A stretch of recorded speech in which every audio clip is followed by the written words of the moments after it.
Hello, everybody. Lewis here with Status Coup. Today is Friday, February 16th, 2024. Today is the day. It has been over a year since the East Palestine train derailment and subsequent detonation of 5 cars of vinyl chloride over this small town of approximately 4,500 people.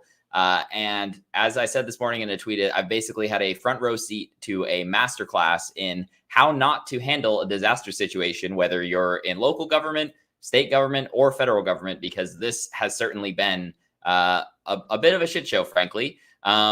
We are waiting right now for a live look into the press conference where President Biden, like I said, 1 year later, will be finally making an appearance. Again, a little over a year actually later, will be making an appearance.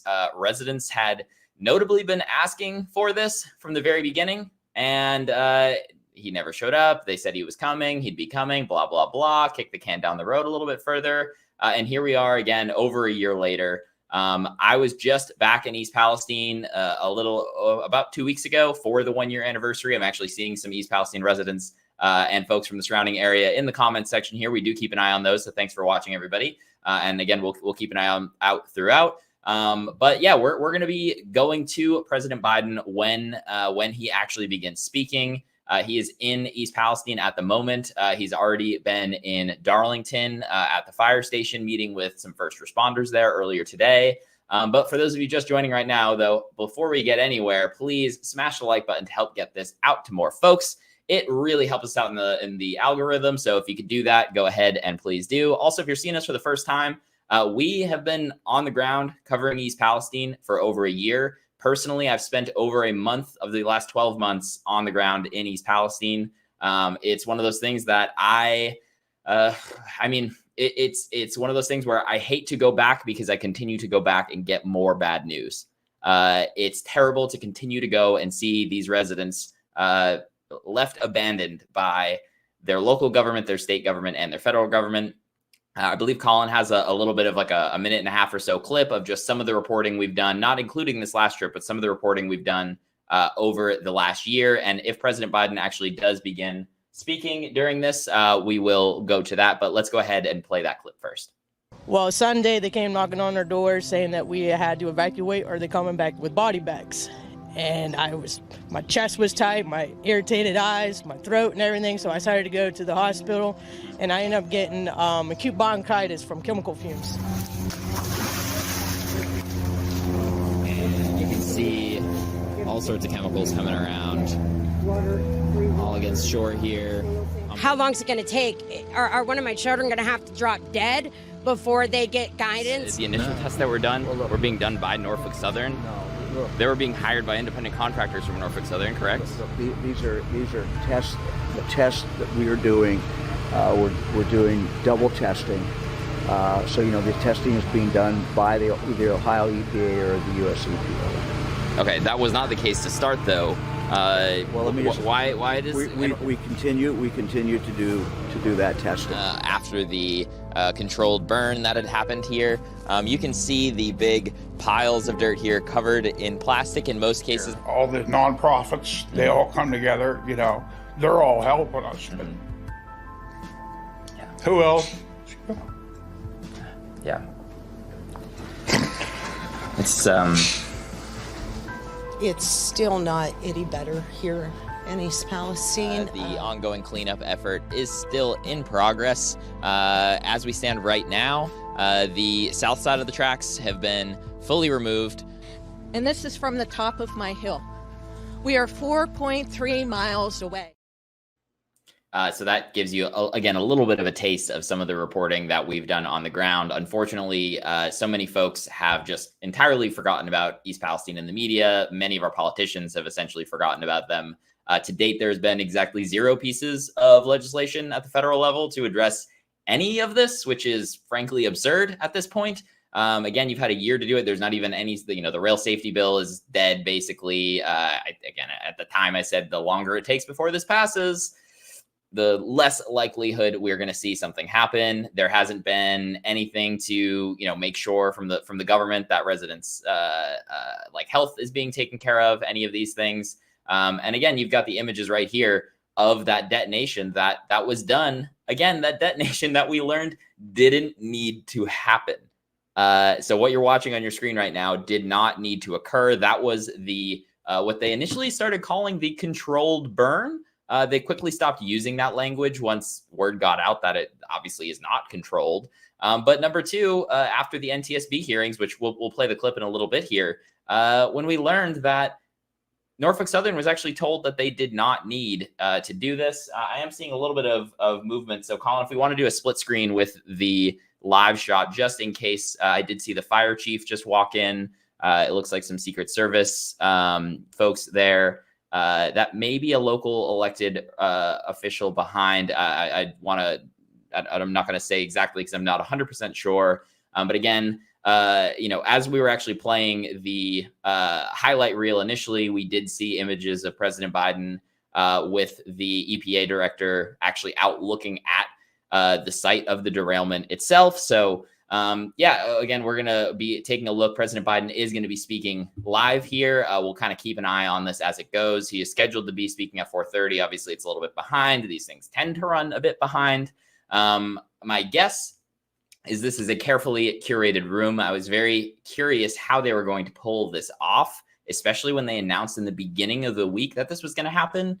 Even before this derailment occurred, President Biden was not a very popular figure in East Palestine or in this part of Ohio, just politically speaking.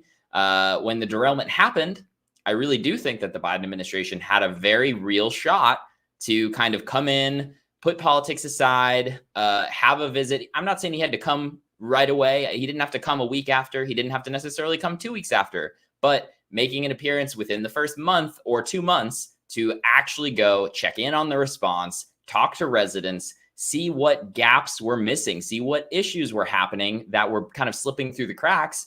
There was a real chance if he made that visit back at that time that you could course correct, that you could correct so many of the mistakes that we uncovered with the EPA, course correct some of the mistakes as far as residents who financially could not afford to get out and leave their homes, help them be able to do so. Instead, what we saw was Biden not going. Occasionally, his press secretary would be asked about it. She would say some word salad about how they're intending on coming at one point or another. And again, the can just gets kicked down the road, kicked down the road, kicked down the road. At the time, former President Trump did make a visit.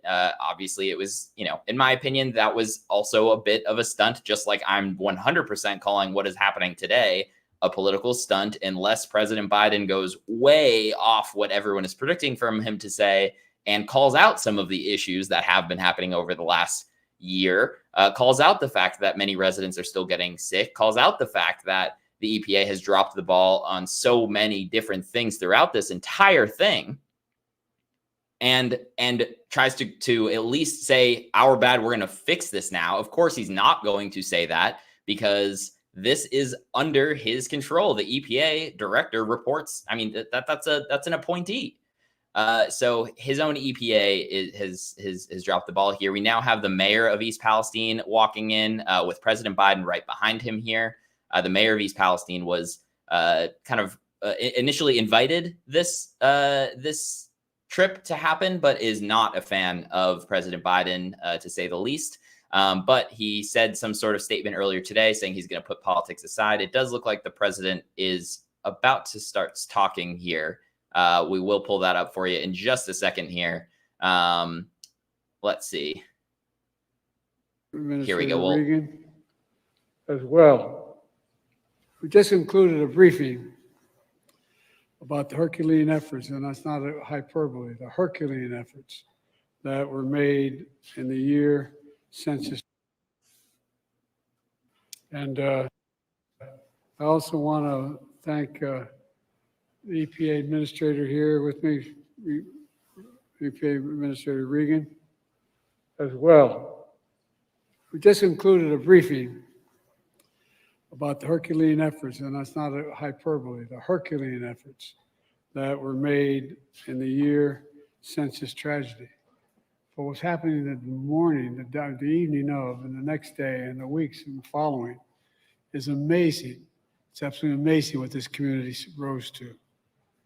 You know, I want to thank the folks of East Palestine. I want them to understand that we're not going home no matter what till this job is done.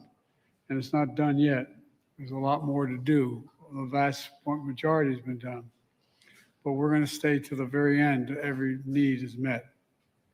And we continue to hold Norfolk Southern accountable, make sure they make your community whole now and in the future. And what they do not make whole, what they cannot make whole, what isn't made, the government will make whole.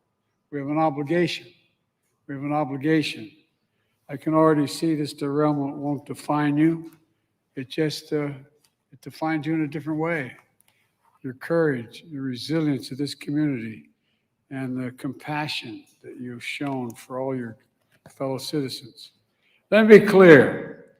While there are acts of God, this was an act of greed that was 100% preventable. Let me say it again. An act of greed that was 100% preventable. We were pushing railroads to take more precautions, to deal with braking, to deal with a whole range of things that were not dealt with. Norfolk Southern failed its responsibility. We know multi-million-dollar railroad companies transporting toxic chemicals have a responsibility to do it safely. And again, Norfolk Southern failed. My administration was on the ground within hours, working closely with the governor, the mayor, the senators, the House members, community leaders, to make sure you have everything you need. My administration ordered Norfolk Southern to clean up the mess it created and ensure it was done right. That includes an executive order I signed to continue our priority to hold Norfolk Southern fully accountable for this disaster and any long-term effects that are able to be identified as time goes on. Not just here, but also in Darlington, Pennsylvania, where I just visited an hour or so ago. Working with the state, we've tested the air, the water, the soil quality, deployed teams of health experts, provided emergency loans for local businesses. But it's not done yet. There's more to do. Today, I'm announcing the award of 6 National Institutes of Health grants to some of America's best research universities to study the short and long-term impacts of what happened here. That includes just north of here, Case Western University. So you'll have a top researcher with you as long as you need, as long as it has to go on. I also want to restate my support for the bipartisan rail safety bill. Senator Brown, Senator Vance, and the congressman from Pennsylvania and others require stronger protective measures when trains are carrying hazardous waste. Storage tank cars. We argued about this for years. They should be stronger. They should be able to survive crashes without exploding. Undated brakes that meet higher safety standards. The fact of the matter is, ahead of time, before this occurred, about the safety of the braking systems of many of these railroads, trains. More staffing on trains so that there are more people to respond immediately to a crash and to do so much more in relation to the safety of the transportation. And it's important that the Senate follow the House and pass the tax reform bill, which makes sure that folks who don't get hit with a surprise tax bill, for compensation owed them by the railroad. That's not taxable income to them. We got to make sure that that occurs, that no one is taxed for anything that is reimbursed or received from Norfolk Southern. It's not right. I support this tax reform bill, and we got to get it done. All told, we have done in 1 year what would typically take many years, and we're going to keep going. Like I said, your compassion and resilience of the leadership of this community and the people of this community, the courage of your firefighters, law enforcement officers, first responders who run into danger to save others, they deserve the care and resources we owe them to be followed and their health needs followed as well. Because that's what we do. It doesn't matter if you're a Democrat or Republican or independent. What matters is we're all Americans. Everyone. We look out for one another. We leave no one behind, and we come back stronger than before. That's what you're doing here. That's what's happening right here in this community. That's what's going on downtown in your parks as well. Your downtowns reopened and the parks are reopened. Students were frustrated. Opposing schools wouldn't travel here for sports events, but now you're playing home games again, finally. That's pride. That's also progress. But we have other obligations, and that's here is to stay here as long as it takes to get everything done and be sure no one's left behind. In moments like this, let's remember who we are. We're the United States of America, for God's sake. We have obligations to one another. There's nothing beyond our capacity when we do it together, and we're going to stay here and do it together as long as it takes. May God bless you all, and may God protect our troops. We have a lot to do. Now let me turn this over to the EPA Administrator, Michael Regan, and he'll have a few things to say as well. Michael? A lot of thoughts on that. We'll keep this kind of going on the side. Colin, do we have the ability to join mute this because here in East Palestine. This is going to be the EPA director here is basically going to say exactly what he put out in his tweet earlier today, which is kind of a joke. Again, speaking right now is the EPA director, Michael Regan. He cited a bunch of statistics about how everything is totally fine. Everything was handled really well in that speech right there. We did not really hear about any real solid action coming from the Biden administration. A couple points stood out to me in particular. Number one, his administration was on the ground in hours with the EPA. The leader of the agency is standing right in front of us here. The EPA was on the ground in 2 hours, yes. But what did they allow to happen while they were there right on the ground in 2 hours?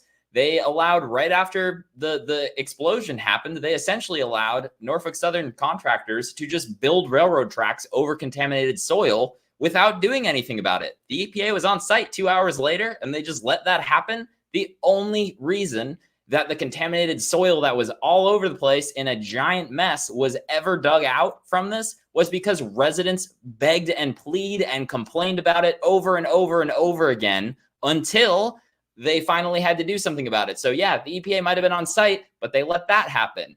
The EPA was on site 2 hours later, but residents were told it was totally safe to go back 3 days later, despite the fact that so many of them showed back up home, started getting rashes, started having breathing problems, started getting sore throats, were coughing up blood, had blood coming out all sorts of different parts of their body, were dealing, ending up in the hospital, all sorts of things. But the EPA was on site 2 hours afterwards. Seems like it was all fine and good, right? Jesus. There's a lot to say about all of this. Also, he mentions 6 NIH grants to study what happens later, essentially. So these folks were essentially lab rats to find out what will happen. We're gonna at least have a study of all the different things that they're all gonna have. That's great. I mean, I'm glad they're doing a study, yes, but what about people who are still dealing with health issues? Like it's not hard to find people who are having health issues in East Palestine. Ask any journalist who's actually gone and covered it on the ground. And there are not many who've done it to the level that we have, but there are enough who have done it and are talking to people. This is ridiculous. This is ridiculous. Again, at the end there, when Biden started to turn this into a bit of a political speech of this is, it's really showing that this is a campaign stop more than anything for a man whose approval ratings are through the freaking, they're bad. They're really bad. He's saying, oh, this is the United States of America, for Christ's sakes. Yeah, then why are we spending all of our money in Ukraine and Israel and God knows where, instead of making sure that these folks were taken care of, not now, but a year ago? This is America. I'm disgusted. Ugh. This has been the worst freaking thing ever I've had a front row seat to this poor town dealing with this for a year, to have the president finally show up a year too late and basically say nothing. Yes, support the troops. I see someone saying, yeah, support the troops, because that's what we're more concerned about is, the folks who volunteer to go do that, that's great. We should support them. We should take care of our veterans, but we should not be needlessly sending them and sending funds to go, help other people fighting. Let's take care of our own first. In East Palestine, in other places where this shit happens all the time here. we're going to hold Norfolk Southern accountable. We're going to continue to hold them accountable. They haven't been held accountable at all. Sure, they're paying, they're paying in cash a bit for certain things here. Where is a DOJ investigation? We learned at the NTSB hearing back in June, not once, not twice, but 3 times, the owner of the chemical cars said that they did not need to be detonated. What did Norfolk Southern do? They detonated them anyway to lead to the massive freaking explosion that we've seen here. I'm disgusted. I'm curious to hear a little bit from the mayor, actually. Let's see what he says. Colin, can we bring the volume back up on this? He appreciates the support from the U.S. EPA, the Department of Transportation. We'd also like to thank Governor Mike DeWine, the Ohio EPA, the Ohio EMA, and the Department of Public Safety, and all of our state and local partners that have been with us since the beginning. Our village has faced many challenges, but as a community, we have shown resilience. We will not be defined by this single event, rather our response to it and our perseverance.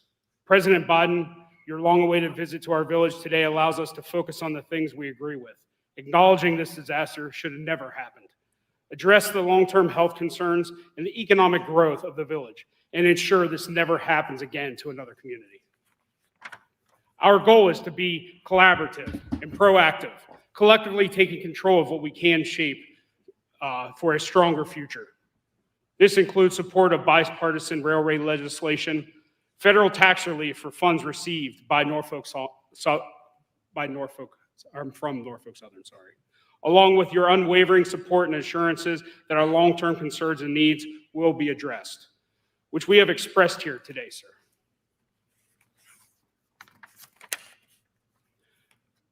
We will not stop working, though. We will continuously strive to improve, not relying on just external aid, but on each other and our own efforts to elevate the village. We are committed to seizing every opportunity for growth, enhancing our community's strength, resilience through initiative and perseverance. Here in East Palestine, we are rooted in pride, tradition, and unwavering in our drive for progress and to determine the outcome of any obstacle. I thank you all for coming here today, and God bless East Palestine and the United States. All right, that's enough. Again, that's the mayor of East Palestine, Trent Conaway. He actually did recently win re-election. It was pretty damn close. He did have a challenger this time around. Overall, that was a freaking disaster. I am sorry for the folks of East Palestine who were still holding out some kind of hope that this might lead to something. I really did notice also no questions, and that was a very quick appearance. Very quick appearance, 0 questions, and there were clearly no residents in that room. On the schedule, he's supposed to meet with residents at some point or another, but I think I would have gotten a text from some of them, considering I'm in touch with many of them. I sent out messages to a lot of folks. No one had really a clue. I know some of them probably did get in touch at one point or another, but this was clearly a campaign visit. There is no disaster declaration, emergency being signed. This was ridiculous. 2 things more here that stood out to me. President Biden at one point said that this was not an act of God, but it was an act of greed, and it's 100% preventable. I agree. It was 100% preventable. Do you want to think of a couple ways that you could have prevented it? A lot of people like to point out the fact that President Trump used executive orders to get rid of, some different railroad restrictions. Last I checked, President Biden was president for 2 years and didn't bring any of them back, didn't try to bring any new legislation to the table before this happened. You had an opportunity to do so. Not to mention, President Biden single-handedly squashed the railroad workers' strikes. One of their main things that they were pushing for was the fact that safety things were being glossed over. Safety was a major issue and a major concern for the railroad workers who were striking or trying to strike. And President Biden single-handedly prevented that from happening. Union man Joe Biden, as Jordan likes to say, just where what? You had the opportunity to do something, and instead of doing it, you did not act. This happened. We've now had a year to try to pass the Railroad Safety Act. it's going nowhere. There's no chance in hell it gets through because our Congress is way too, I mean, beyond the President Biden being all over the place on this and so many other things and incompetent. Congress is incompetent on both sides, whether you're in the Senate or in the House. Nothing is going to happen here. Nothing is going to happen here. Again, this was preventable. Yes, the initial disaster is preventable, but even more so, beyond the initial disaster being preventable, the detonation itself didn't need to happen. It didn't need to happen. Colin, in a second, if you can pull up the clips of the chemical car company. For those of you watching right now, though, please smash the like button. I'm pissed off. This is ridiculous. If you've seen some of our reporting over the last year, again, I've spent over a month on the ground covering this in East Palestine. I can't imagine how residents must be feeling right now. I can't imagine it because I'm mad for them at the moment. I cannot imagine the situation that they're going through right now, just seeing kind of yet another public official coming to save the day and then not do anything. So if you are able to support us continuing to go highlight these disasters, both the actual disaster and the disaster of a response that we get from our federal agencies, if you're able to help us do that, statuscoup.com/join. Becoming a member is the only way that we can continue to go tell these stories. I've done it for the last year in East Palestine. Jordan's done it for the last 8 years in Flint, Michigan. Whether it be there, Kalamazoo, so many other places across the country. Statuscoup.com/join. I will also read all the super chats at the end. I've seen a couple come through already. I will read them. So there's that. But again, this, yes, it was preventable. The disaster did not need to happen. The initial derailment, yes. But we also would have been way less bad if we didn't just freaking explode the carcinogens, the deadly chemicals that literally cause cancer inside of these train cars and set them on fire. Let's take a listen to that testimony from the NTSB hearing back in June. We made it clear, based on our expertise of the chemical properties of our product, that stabilized VCM would be unlikely to spontaneously polymerize. And on Sunday morning, February 5th, we further reinforced our view that polymerization was not occurring during a call with Norfolk Southern representatives. On Sunday evening, Steve met with Norfolk Southern's emergency response contractors and, for the third time, stated Oxyvinyl's view that polymerization of VCM was not occurring. So 3 times, the owner of the chemical cars, between the derailment happening and the detonation, which we've seen in that drone footage over and over again, 3 times between that period and the morning of the detonation, the chemical car company owners told Norfolk Southern that polymerization was not occurring, there was no imminent risk of explosion, and that they did not need to detonate the cars in this small town. The detonation is a big part in why the contaminants spread so much further in this. Again, there would have been contamination regardless, but it would have been far less widespread than it ended up being. Absolutely outrageous. One other point that I wanted to bring up from the speeches here, the mayor mentioned it, President Biden mentioned it a little bit as well. Economic growth is what the mayor was concerned about. We need to be worried about our businesses. That's been like the theme the whole time. We need to take care of the businesses. Sorry that this is a blank screen behind you. The businesses absolutely need to be taken care of. Yes. But the first concern in all of this needed to be the residents' health. And it just wasn't. It wasn't at all. The EPA administrator, Michael Reagan, again, I'm sure he said it in his little speech right here that he just gave, but also on Twitter and other media appearances he's done recently, has been touting the fact the EPA was on the ground in 2 hours. We already covered why that's ridiculous in the beginning of this. If you were on the ground within 2 hours, why did you let the whole long list of bad decisions happen? They all happened while you were standing right there, apparently, if you were there 2 hours after it happened. Beyond that, though, he's touting, we removed X pounds of soil and contaminated water and blah, blah, blah, blah, blah, which is great. That needs to happen. Okay, yes. I'm curious where the conversation on residential air testing ever went, because last time I checked, the entire month of February and the beginning of March, EPA officials walked into these residents' homes with handheld detectors called PIDs that I covered extensively. If you've seen me on Status Coup before, you've heard this spiel. I'll give the abbreviated one for anyone new right now. These PIDs are handheld air detectors that the EPA and Norfolk Southern contractors walked through folks' homes with said, look, everything's fine and dandy, when in reality, those handheld detectors could not pick up multiple of the chemicals of concerns here. And the EPA literally admitted it about one of the chemicals on video. An EPA official who is still running the show in East Palestine admitted on video that it didn't work for butyl acrylate, one of the chemicals of concern on the train, until it got above the action level by 5 times. And the EPA, when I reached out for comment on it, said that they essentially disagreed with his assessment.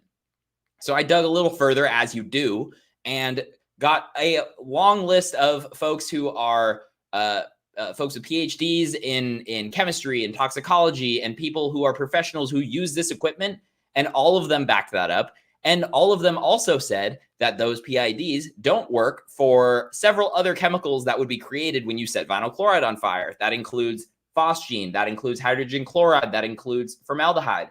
Phosgene, it wouldn't pick it up at all. Yes, the same phosgene that they used in freaking World War II or World War I. Formaldehyde would only be covered if they're using a special attachment, which they were not. Guess what? We reported on this back in March. Not to toot my own horn, but I was the first to report on it by more than 6 weeks before anybody else touched it. I had the self-pat on the back. Sorry for bragging. 6 weeks later, a couple other outlets picked it up. Good. I'm glad that they did. No other residential home testing was ever completed. None. There is a whole long list of information about why indoor air is still potentially a concern, especially in basements, due to all sorts of different processes. Once this stuff seeps into the ground, potentially into pockets of aquifers and things like that. These are things that Dr. Andrew Welton from Purdue University has put out quite a few things on. You can go find him on Twitter. He's got links to all of this stuff in there. There's several others who've talked about this as well. But the residential air testing and indoor air testing was never redone. Residents were just told, yep, it's all good. It's fine to go back. It's absolutely ridiculous. And instead of taking care of those sorts of things, we're worried about economic growth. We're also worried about the park, which the fact that the park, and I'll kind of tie this in a little bit, the fact that the park made it into the conversation with the president a little bit, and then I believe the mayor mentioned it as well.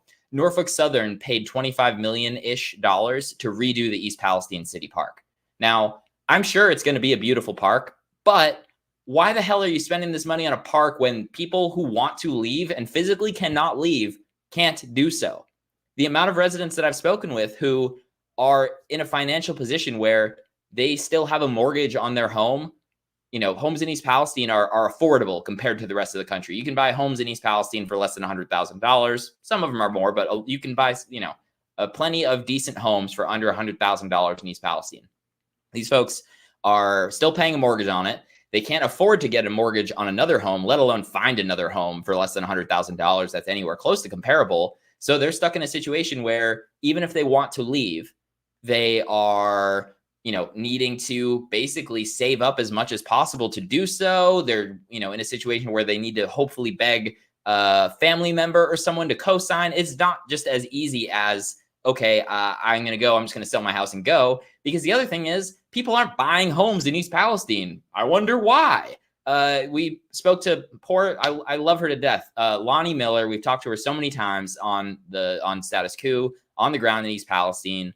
Her house has been on the market. This is as of a week and a half or 2 weeks ago, so it maybe has changed a little bit. Her house has been on the market for 100 days in East Palestine. Lonnie actually and her husband were able to take out a second mortgage on another home that they frankly cannot afford, is what she told me. They were able to do that. They are stretched thin financially. Lonnie had to close her business in East Palestine. They're moved into the second home, her original home in East Palestine, right across the street from the train tracks. She saw flames the night of the derailment. Her story from that night is absolutely heartbreaking. That interview is on our channel. If you haven't seen it yet, I definitely recommend watching. Her home's been on the market for 100 days and it has had 0 showings. Her realtor told her she's never had a home be on the market for anywhere close to that long where not a single person has even wanted to go see the house. What are folks like Lonnie supposed to do? Again, Lonnie was fortunate to be able to just barely scrape by to get that second mortgage, right? And will be financially paying for it for a long time, especially if her house doesn't sell. The federal government has done nothing, exactly nothing, to help with that situation. In fact, the federal government has given residents of that town nothing. Nothing. Instead, the residents there have essentially had to go to Norfolk Southern, the people who caused all of these problems in the first place, the preventable derailment in the first place, and then made those folks, again, made the decision to detonate those cars when they didn't need to be detonated, and they need to go to them to ask for help. Does that seem like something that a developed country would do to their citizens? Make the people who essentially like caused all of their issues, make them go deal with them? I'm not saying that the federal government should be the one to pay for all of it, get them, but like Norfolk Southern shouldn't have to be the one that you'd go to get the help and make you jump through hoops and make you feel bad about getting help. The federal government needs to be in the middle, giving people whatever the hell they need when they need it immediately, and then get the money back from Norfolk Southern later. It's not rocket scientists. You could, I understand maybe for the first week of this, that was the case, right? But then somebody with a brain needed to look at the situation and be like, why are we doing it this way?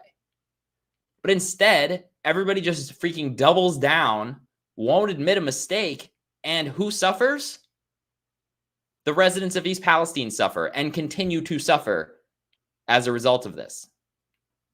I do want to get to a couple clips from East Palestine residents on our last trip. I've got more to say still, so stick around here. If you're seeing us for the first time too, consider hitting the subscribe button down below if you're not already subscribed to us. And again, I spent over a month of the last 12 months on the ground in East Palestine.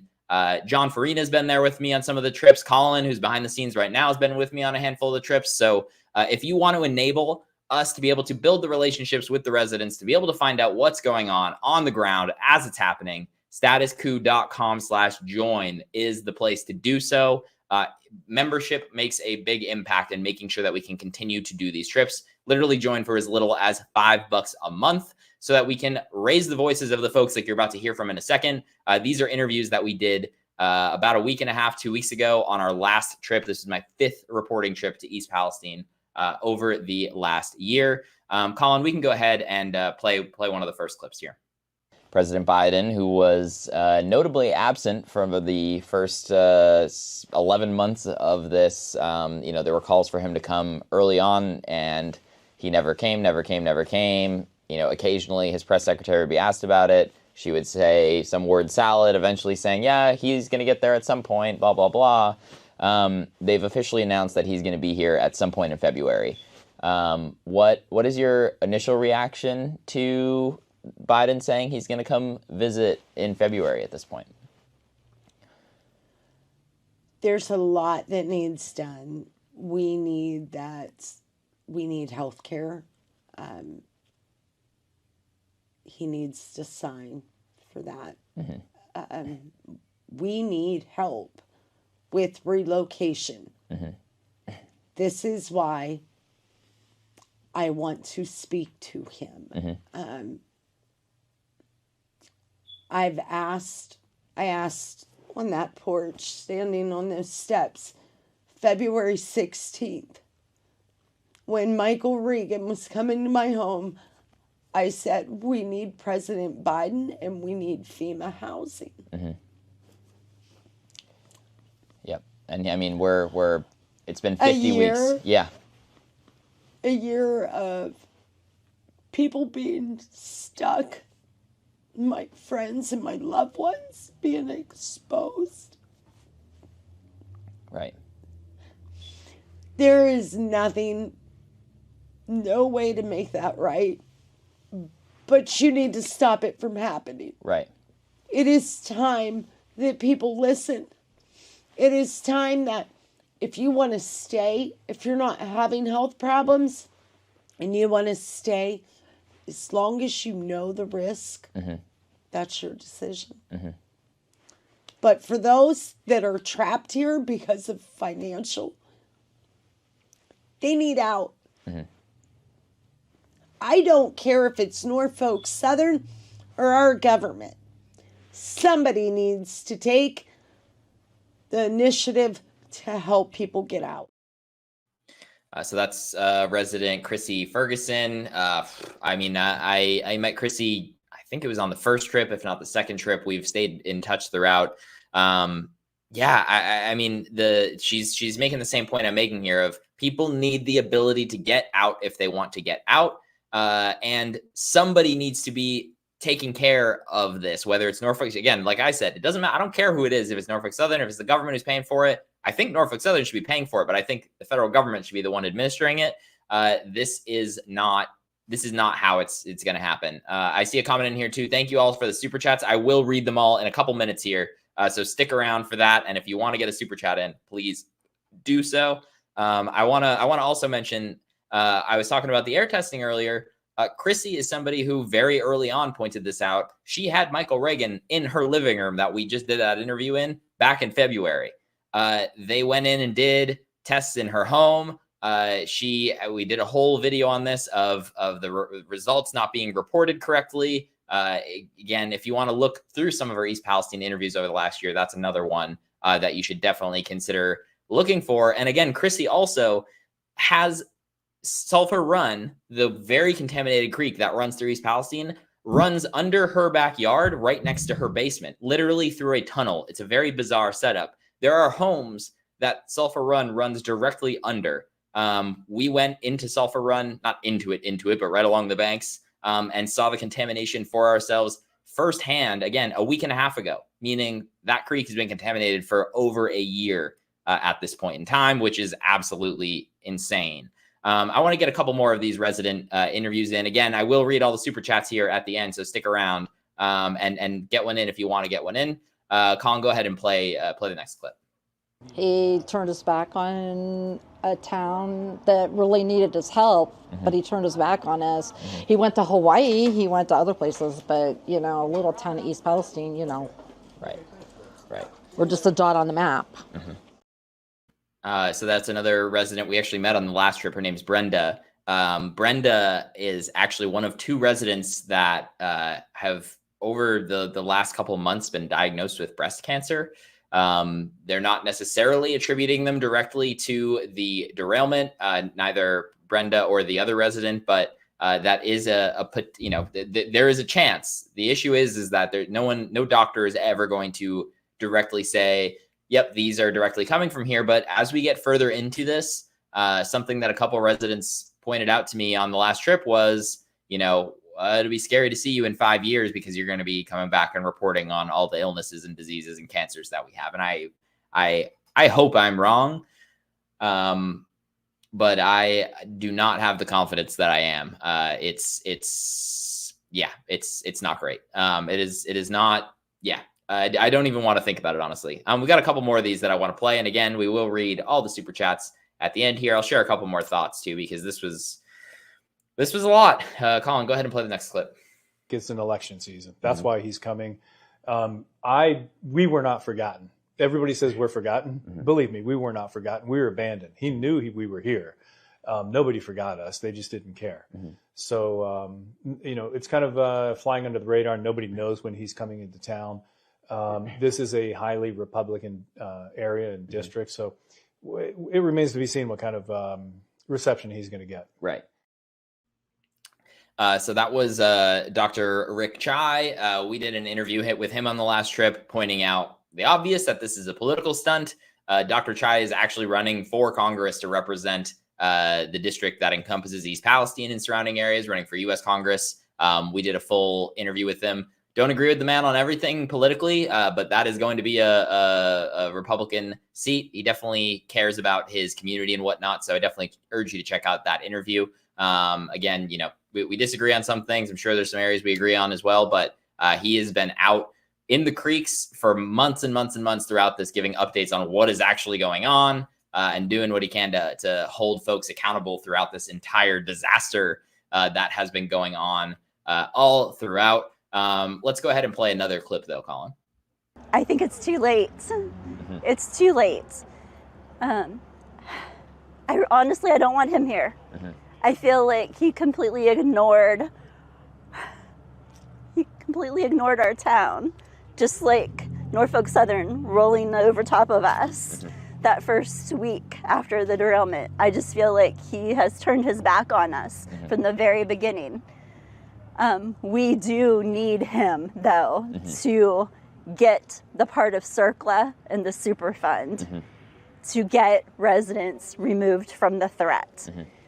Residents, families, children, their pets. There's so many health issues taking place. And I realize our town is so divided. It's broken. Our town is broken. They can continue to dump millions of dollars into trying to paint that everything is okay. They need to take care of residents' needs, their health needs, mental and physical health needs, and get them removed from the threat so they're not exposed to it daily. Right. Honestly, I would be surprised if he doesn't just show up and get ice cream and leave. I'm sorry. Yeah. I'm sorry. He has had so many days and opportunities to visit our town and to help our community. And he chose to go on vacations and sit there and eat ice cream when we're suffering with nosebleeds and serious health issues. He's supposed to be our president, and I feel nothing for him. I feel nothing for him. And again, that's Lonnie Miller, who I was talking about earlier. She's the one who, again, her home had been on the market for over 100 days, and not even a single person had come to look at it in East Palestine. Yet I see people being like, I don't know why these people don't just move and leave. Beyond the fact of all of the financial stuff that I outlined, selling your home, there is no walk in the park. There were quite a few homes for sale. I'm not going to say every home was up for sale. There have definitely been homes that have sold since the derailment, but there are a number of homes for sale in the town. There are a number of businesses for sale in the town. So it's definitely interesting. Again, Lonnie mentioning, the long-term health implications. I'll remind folks that back at a joint EPA/CDC town hall sometime in the beginning of the summer, a member of the CDC actually went on stage and said he was answering a question from resident Linda Murphy, actually. Linda had been kind of going back and forth with the EPA and CDC folks during this, asking about, at the time, vinyl chloride urine tests were being done. Essentially, residents were doing urine tests that would test for a metabolite that is created when you're exposed to vinyl chloride. Many residents were testing positive for this, indicating that they had been exposed to vinyl chloride at one time or another in the recent time frame. And the CDC official flat out said, look, we don't know how to remove vinyl chloride from your body, but we do know how to treat your cancers later. I'll say that again. He said, we don't know how to remove the vinyl chloride from your body, but we know how to treat your cancers later. Obviously that is a very blunt way to put this. But I think residents appreciated that for once during this entire ordeal, somebody maybe accidentally told a grain of truth. That is the potential fate that so many of these folks have coming down the line. That was a ridiculous town hall to cover. Again, that was only weeks after the moment when EPA official Mark Durno admitted that butyl acrylate wasn't going to pop up until it was 5 times the action level, with the devices used to clear people's homes and tell them that it was fine. Crazy stuff. Again, we're going to get to in just a second. I think we have 2 more clips, though. Let's go ahead, Colin, and play the next clip of residents reacting. It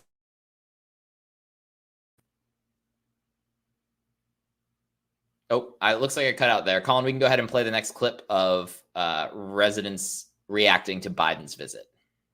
I think that he does need to come to see what is still going on.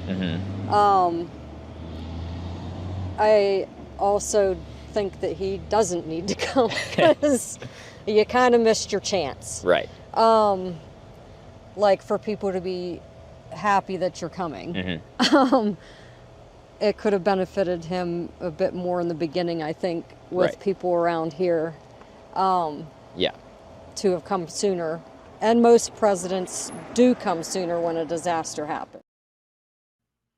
And you know what? Do we have Candace's, Colin? If we have Candace's, let's go ahead and play that. That would be a good one to end it on from residents. Why are you going to come now? We know why he's coming, because there's an upcoming election. And in last election, 75% of Columbiana County voted for Donald Trump. We know why you're coming. But I don't think he's going to have a very warm welcome here in EP. I mean, if I could do anything, I'd go down there to turn my back to him, just like he turned his back on this entire town. You know, it's been a year. The damage is done. This town is forever changed, forever traumatized, and it's forever ruined. If he cared about the people of this town and what we were facing and what we still face today, he would have been here. Maybe not day one, but at an appropriate time after that. It's been a year.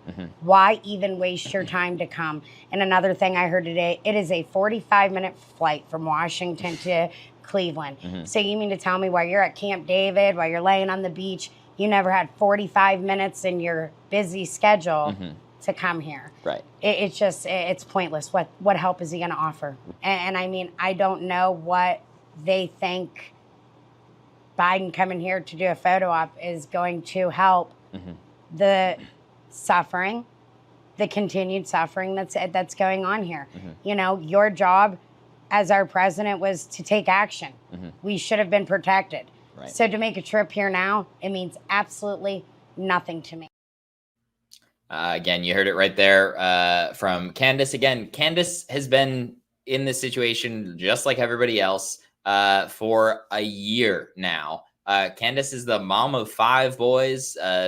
3 of them are age, I think her oldest is 11, and then 2 who are 5 and 3 years old, 5 and 2 years old. I might be a little bit off on the ages, but she's got young kids.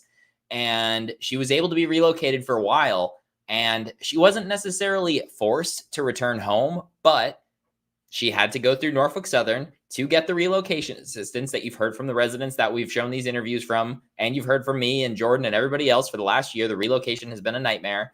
The hoops that she had to jump through became so ridiculous, where she would get reimbursed for only small periods of time, so she could only have enough money to book for 2 weeks or something. Then that Airbnb is sold out, so she has to go to another one.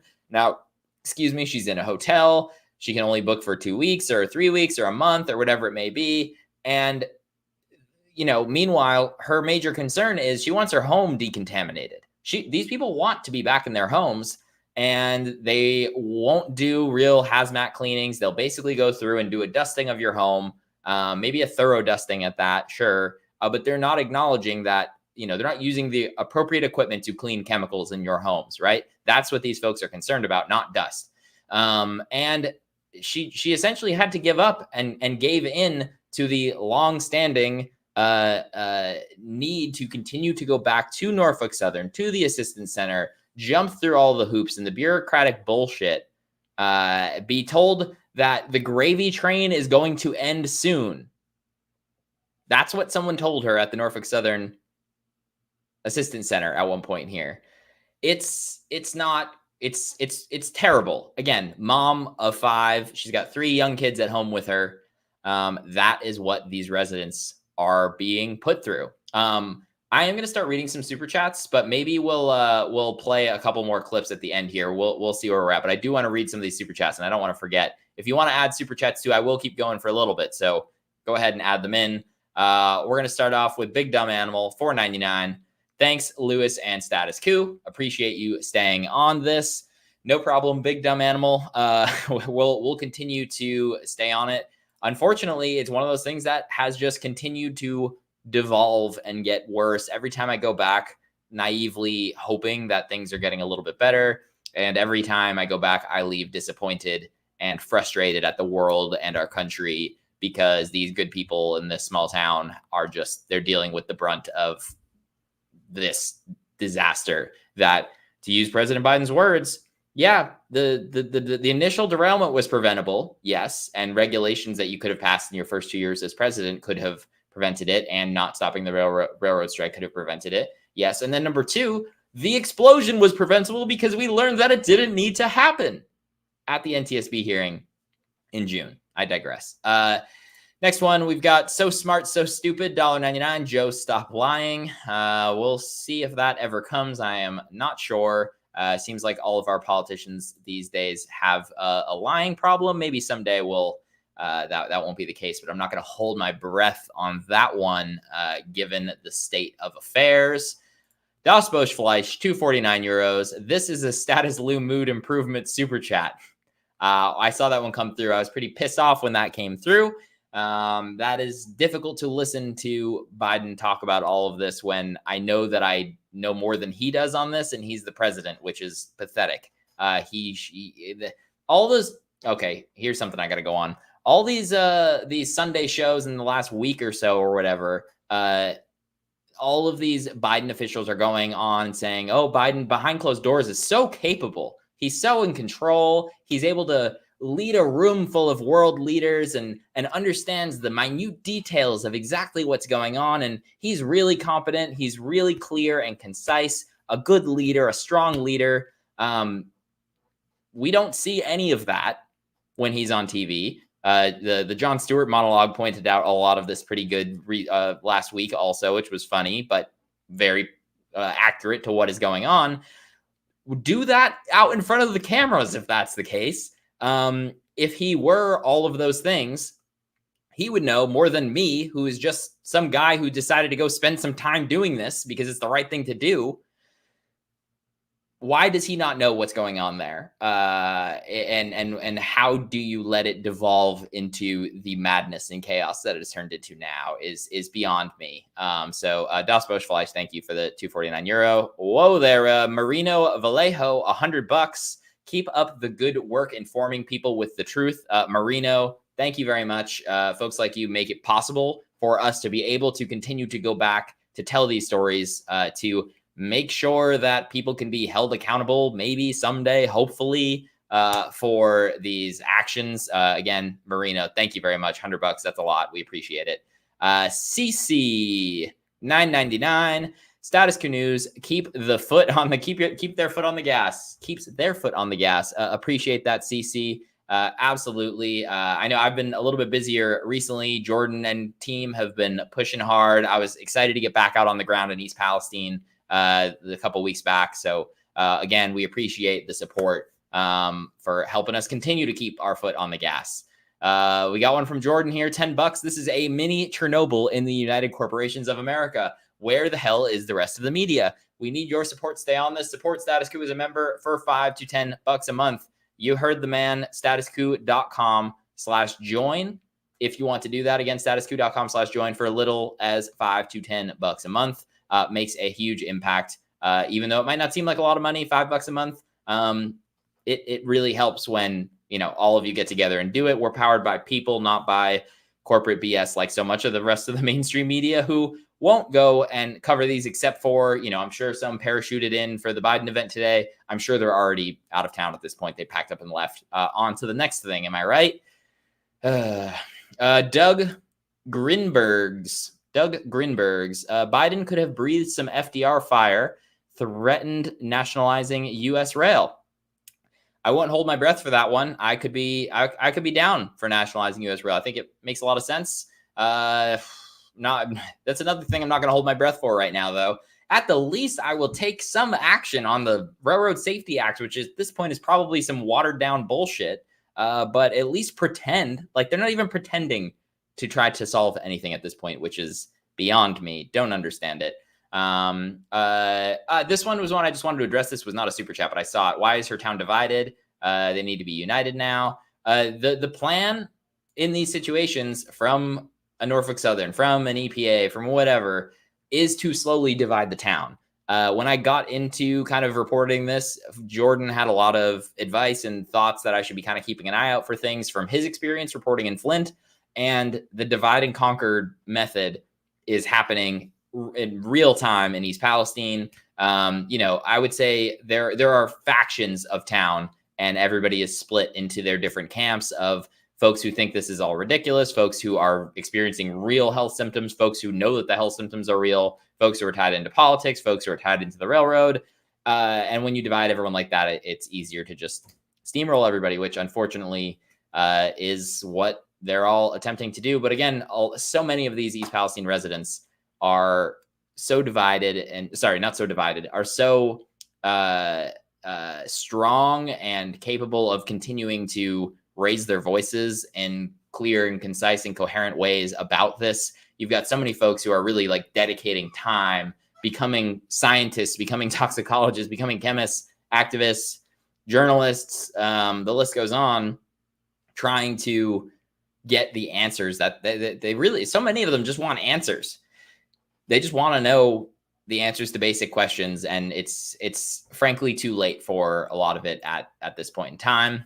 We also, Laura Baza tipped $2. Laura Baza, thank you so much for that. We really appreciate it. I don't think I'm missing any super chats, but I do think we have one or two more resident clips that we can play. So let's go ahead and play them. I just want folks to be able to really hear from the residents. And a reminder too, in just about a half an hour, and if I'm wrong on the timing, Colin, come on and correct me. In just about a half an hour, Tina Desiree Berg will be on live. So you definitely want to stick around for that. If you just leave this browser open, there'll be a little bit of a gap between us, but this will just kind of go right for me, right into her show. So Colin, let's go ahead and play the next clip. My personal opinion is stay away. And I'm not looking at this politically. If you wanted to do something, you would have done it a year ago. Right. Now you're coming. Why? For a photo op.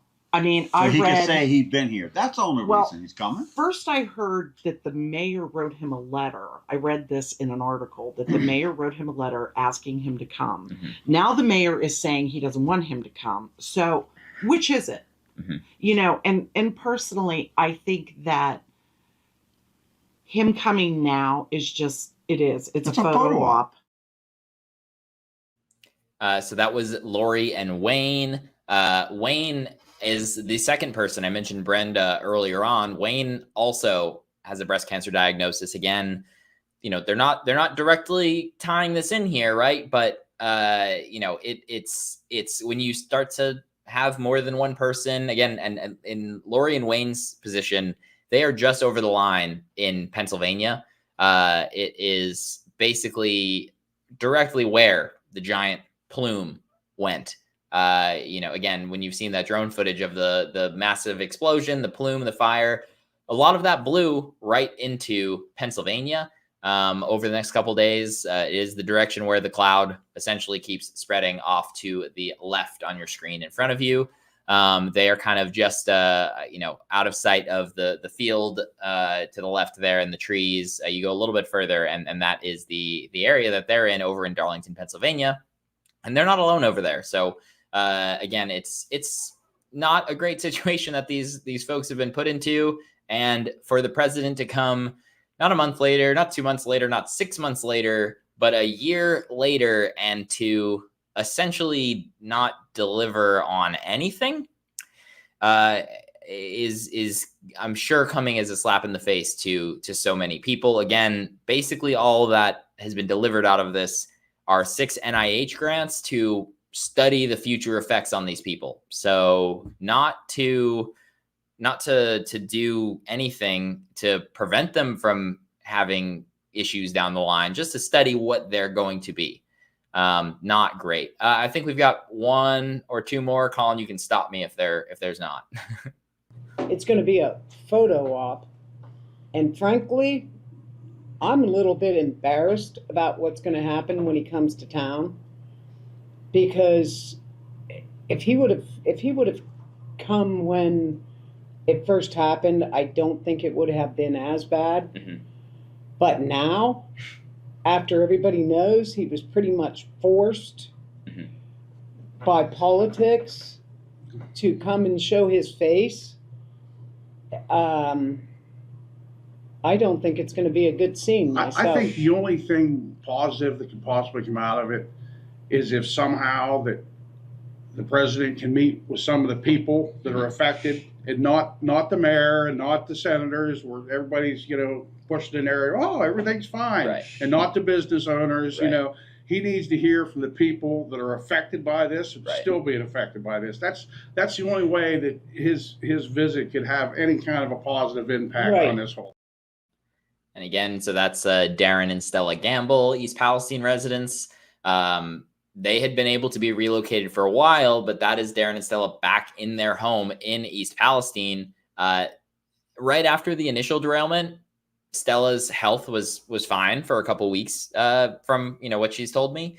But about a month or so in is when she started to notice all sorts of symptoms, throat, breathing, all sorts of different things. She was getting sick, was able to relocate pretty extensively for a while. And then eventually she ends up being able to, was relocated for a while. And then eventually, at this point, relocation is up for most folks. She's had to move back into her home. At first, she was fine. She was home over the holidays, essentially. And about a month, 5 weeks or so later, her health symptoms have really started to ramp up. The last time I saw her, unfortunately, she wasn't sounding good. And just comparing, not a great situation when folks are needing to be exposed to it for longer periods of time. But everyone's a little bit different with this, is what it seems like. I personally experienced symptoms on some of my trips. On other trips, I did not. So it's kind of something that ebbs and flows a little bit, for different people experiencing this in different ways. Colin, we can go ahead and play the next one. We've reached out, we've done all this, and it's kind of like you prepare a dinner and you invite someone over. They're like, okay, I'm coming. Nope, we're not coming. And then you do it again. Okay, we're coming. Then we're not. So, I think we've heard it 4 or 5 times from him. And I don't care who you are, as long as you're going to help someone.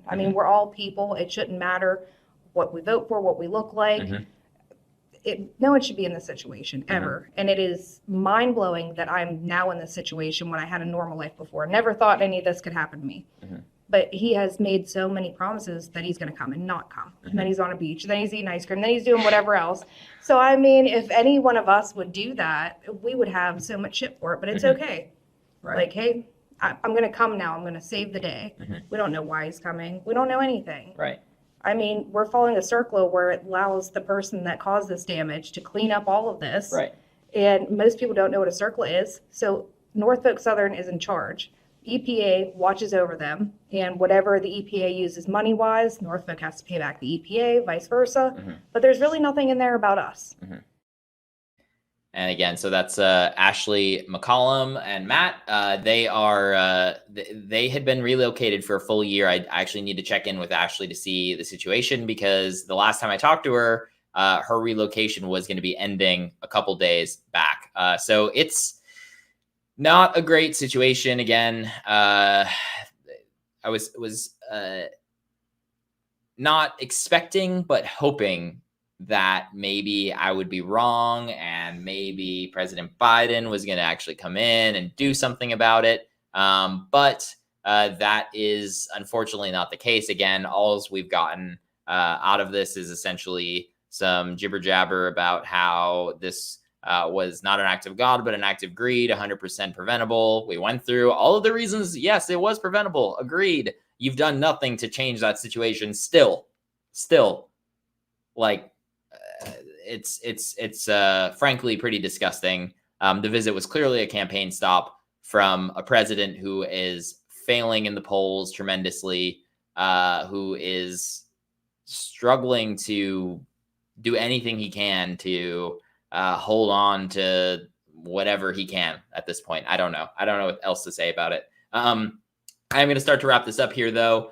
Thank you all so much for watching. I know in about 20 minutes, we're going to have Tina Desiree Berg live here on Status Coup. If you just leave this browser open, go, it's Friday night, go get yourself a drink, some popcorn, whatever it is, a snack. Keep your browser open, and this will just take you right into Tina's stream. Go stretch the legs for a little bit. If it's nice outside like it is here, get out there for a little bit. Thank you all again so much for watching. Again, this was President Biden actually finally making it to Status Coup a year later. Appreciate you all spending the start of your Friday evening with me. I just saw one last here super chat from Tony D. You got it just in time. I donated to Ashley's GoFundMe, and everyone else should too. Feel free to throw it in the chat here, Tony. I don't have it handy, but thank you for the super chat. And yeah, so many residents. You were not too late. I see it there. Awesome. Appreciate the comments, guys, and everything throughout. Thank you all very much. Enjoy your weekend. Stay tuned, though. Again, 20 minutes. Tina will be here. Don't close your browser. We'll see you later. Thank you.